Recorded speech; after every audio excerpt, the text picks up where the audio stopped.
জালালাইনের মধ্যে তিনটা বিষয় আলোচনা করবেন বা করা হয়েছে, এটাই হলো সার কথা এই খুতবা। যে মিন যিকরি মা ইউফহামু বিহি কালামুল্লাহি তাআলা ওয়াল ই'তিমাদি আলা আরজাহিল আকওয়াল, যে কোরআনে কারীমের আয়াতের মাফহুম বোঝার জন্য যতটুকু আলোচনার দরকার, তিনি কোরআনে কারীমের প্রত্যেকটা আয়াতের মাফহুম এবং মতলবকে ওয়াজিহ করেছেন, এবং সেই মতলবটা ওয়াজিহ করেছেন কিসের ভিত্তিতে? সবচেয়ে রাজিহ কওলের উপর ভিত্তি করে।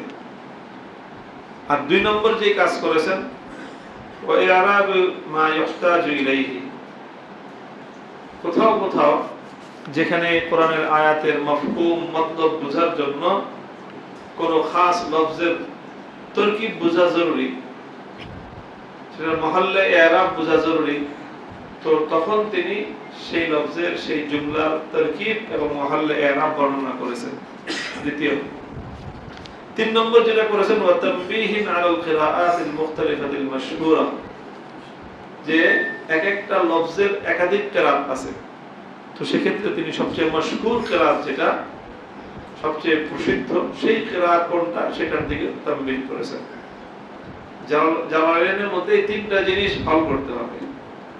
এক হলো আয়াতে কোরআনিয়ার কি মতলব বয়ান করা হলো, যে মতলবটাই উনি বয়ান করছেন সেটাকেই তিনি রাজিহ বলে দাবি করবেন, যদিও সব যা কিছু মতলব জালালাইনের মধ্যে উল্লেখ করা হয়েছে সবগুলোই যে রাজিহ ব্যাপারটা এমন না।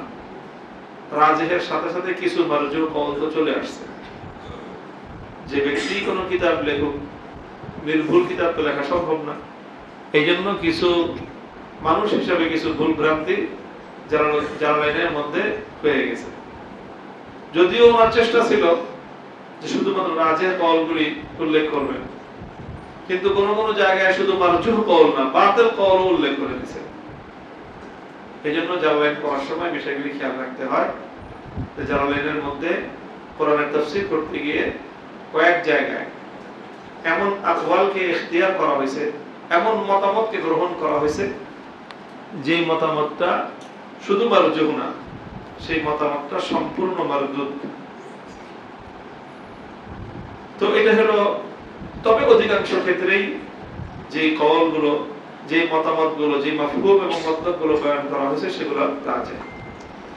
এক নম্বর। দুই নম্বর হলো যে মহল্লে ইরাব, বিভিন্ন আলফাজে কোরআনিয়া তরকিবের এতবারে কোনটা কোন হালাতে অবস্থিত, সেই জিনিসটা হল হবে। সেই জিনিসটা হল হওয়া জরুরি কোরআনের মতলব বোঝার জন্য। আর তিন নম্বর হলো কোরআনে কারীমের বিভিন্ন আয়াতের, বিভিন্ন জুমলার, বিভিন্ন আলফাজের, বিভিন্ন হুরুফের যে কিরাআত, সেই কিরাআত নিয়ে কারি সাহেবদের মধ্যে একাধিক মতামত আছে। তো তিনি সেই ক্ষেত্রে কোন লফজের মশহুর কিরাআত কোনটা, সেটাও অনেক ক্ষেত্রে বর্ণনা করে দিয়েছেন। আমরা এখন পড়ার সময় প্রথম দুইটা বিষয় তো খেয়াল করি, অর্থাৎ আয়াতের তাফসীর কি করা হলো সেটা, আর দুই নম্বর হলো আয়াতের তরকিব কি সেটাও খেয়াল করি, লফজি, সরফি, নাহবি তাহকিক করি। বাকি জালালাইন পড়ার সময় কেউ কিরাআত নিয়ে বহস করে সেটা খুব একটা দেখা যায় না। তো এটা আসলে মূলত ইলমুল কিরাআতের সাথে যারা সম্পৃক্ত হয় তারা সেই কিরাআতের বিষয়গুলোর দিকে মনোযোগী হয়। আল্লাহ আমাদেরকে তৌফিক দান করুন।